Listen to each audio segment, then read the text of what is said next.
Hello, everyone. This is Sam, the History Man, coming at you with another episode of Fletcher Destroyer Ships.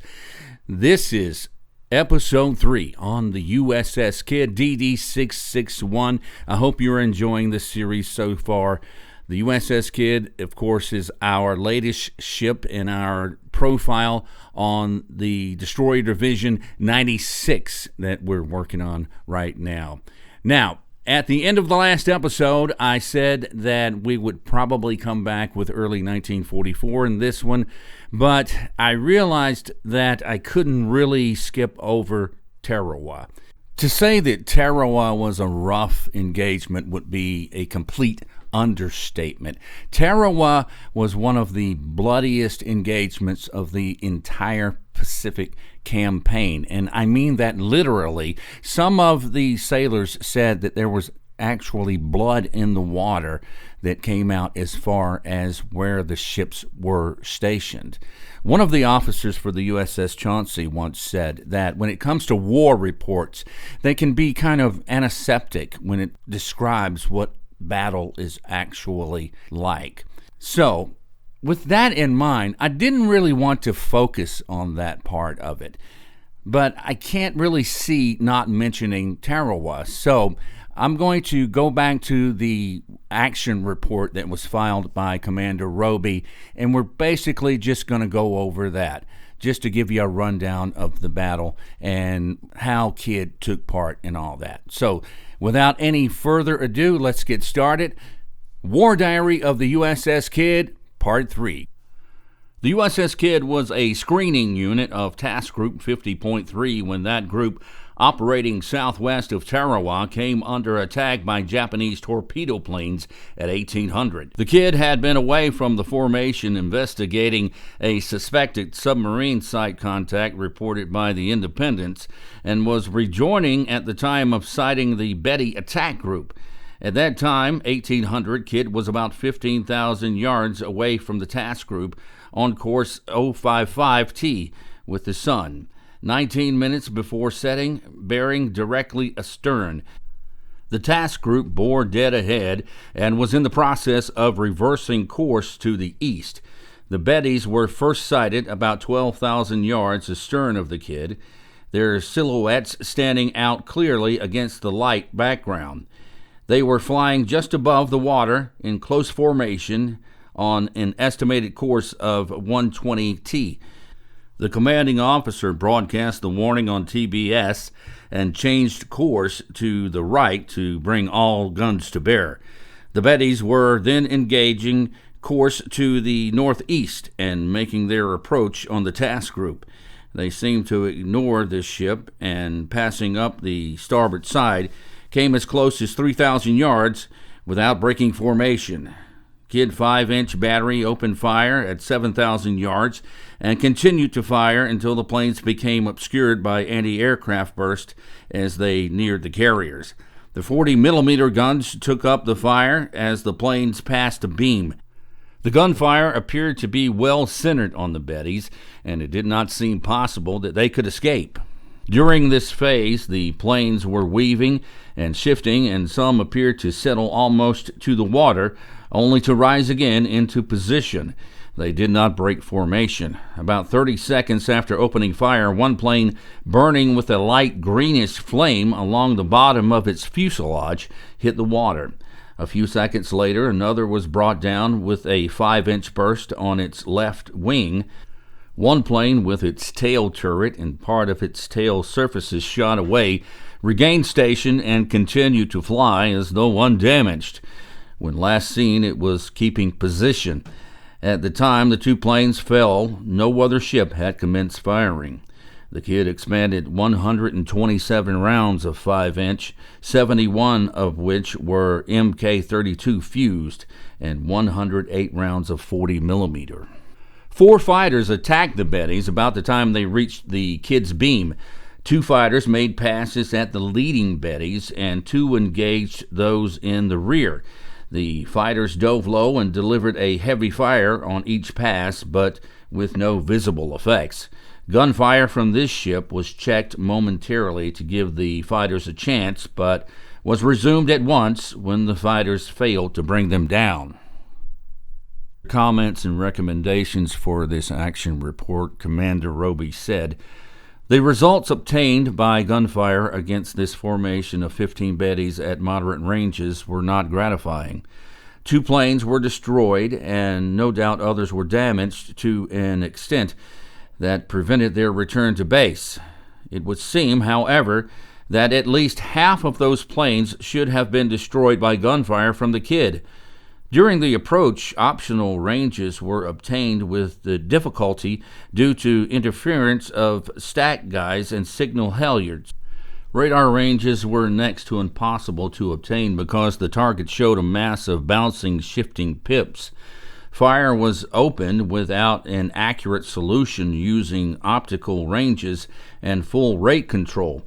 Most of the bursts were within the plane's formation, and certainly a great number of the 71 Mk-32 fused projectiles were directed into the target formation. It was not possible to determine the performance of these projectiles. The planes were only 15 to 30 feet off of the water, and it may be that some Mk-32s did not reach the target before functioning. While the Japs were successful in obtaining a torpedo hit on the Independence, it is considered that their timing was poor. Had they delayed their attack by 15 minutes and approached from a dark background, it is possible that the attack would have been more successful. It is recommended that an anti-aircraft cruising disposition be assumed habitually 1/2 hour before sunset when operating within easy striking distance of Japanese air bases. To maintain a sound screen against the possible presence of a submarine does not appear warranted when a dusk air attack is probable. The Japanese Betty is an excellent plane built to take considerable punishment. Those that were hit did not burn as do the Kates. After the attack, one Betty was observed withdrawing to the westward under attack of one fighter. The fighter made repeated passes with no apparent results, and the Betty appeared to be flying normally when the fighter finally broke off the attack."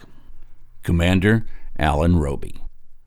Now, the rest of this episode is going to be taken from the USS Kidd's official war history. Now, in a previous episode, I credited a Seaman First Class Robert Rice, who served under the division commander L.C. Chamberlain, as possibly having written this war history, because that's what the evidence was suggesting to me at the time. However, after further research, I believe that this was probably written by a member of the Kidd's crew, who unfortunately is unknown to me at this time. But we're going to pick up now with the official USS Kidd war history, starting with the Battle of Tarawa. It says, "The Kidd was really in the war now. The pace was fast and the duty was varied. She screened the carriers that made the sustained air attacks on Tarawa during the invasion of the Gilberts. Once, when miles away from her formation investigating a submarine contact, she gave the first warning of 15 low-flying enemy bombers which were headed toward the large ships. She shot down 2 of those same bombers and scored hits on others as they passed over.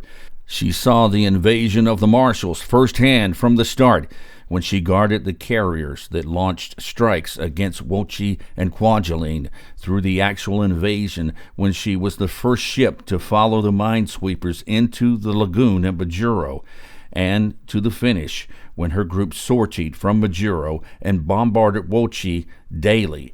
The Kidd was there, and she did her share of the bombardment and started her fair share of fires. She was a mature fighting ship now, and she had come to be a home for the men who rowed her when she helped to guard Imaru Island until the airfield was completed, and from there on to the landings at Itape and Hollandia. Following these, she went on to the Saipan operation, where she acted as a member of the screen for the escort carriers. There were plenty of enemy air attacks in those days, becoming really heavy during the Battle of the Philippine Sea. The kid was on hand with the same escort carriers when they softened up Guam for the invasion, later providing gunfire support for the actual landings. Once she went alone within 2,000 yards of the enemy coast to rescue a downed pilot. Middle October of 1944 found the ship doing duty with the 7th Fleet en route to Leyte Island and the invasion of the Philippines. She took part in the initial landings as a member of the screen and as a fire support ship. Early in December of 1944, upon receipt of some long-awaited orders, the ship returned to Mare Island Navy Yard for a major overhaul for her war-worn engine and a well-earned rest for her war-weary crew. And I'm sorry, I just have to say it. Try saying that 3 times fast.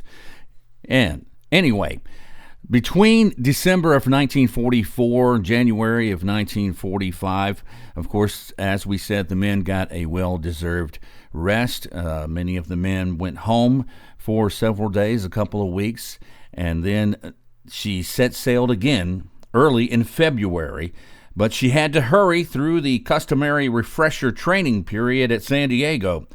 She had to hurry because Task Group 58 was forming up for a try at the Japanese mainland and for the invasion of Okinawa. They needed first-line, battle-wise ships for the job, and the kid took her place alongside, or rather right in front, of the biggest of them. She was some 30 miles out in front on the first morning of those daring strikes when she and the other ships of her squadron formed a welcoming committee for the first Jap planes that came out to investigate the great armada that had the nerve to come so close to their shores. She was in front, too. On the second morning, when she steamed in company with the USS Bullard to within 11 miles of the Jap mainland, her navigator took bearings on Japanese lighthouses. She stayed in front all during the first days of the Okinawa campaign when she screened the battleships that made the pre-invasion bombardments and when she helped to guard the damaged Franklin through the first night of her famous fight for survival. She fought off suicidal air attackers through the month of March. She rescued downed pilots, sank floating mines, and always gave early warning of impending raids to the big ships which were depending on her. It wasn't until April 11th that she fell behind. Now, I'm going to stop right there because as anyone who knows anything about the USS Kidd, April 11th, 1945 was the actual date that she was struck by a Japanese kamikaze pilot. And, of course, we lost 38 souls that day on that ship. And I want to dedicate the entire 4th and final episode on the USS Kidd to that event. So it is important to note that this war history is just a basic summary of what happened during 1944. And I want to go back and kind of backtrack a little bit. In August of 1944, the Kidd went back to Pearl Harbor for a bit of an overhaul and a short rest for the men. And it was during this time that Alan Barkhurst Roby would turn command of the ship over to Commander Harry G. Moore, and he would command the ship from that point, August of 1944, through April 11th, when, of course, the Kidd was hit with the kamikaze strike, and he was badly wounded on that day, actually. So, that being said, I hope you'll rejoin me for the 4th and final episode on the USS Kidd, and I hope you'll click like and subscribe. I hope you're enjoying this series so far. Until next time, this is Sam the History Man saying take care and see you later.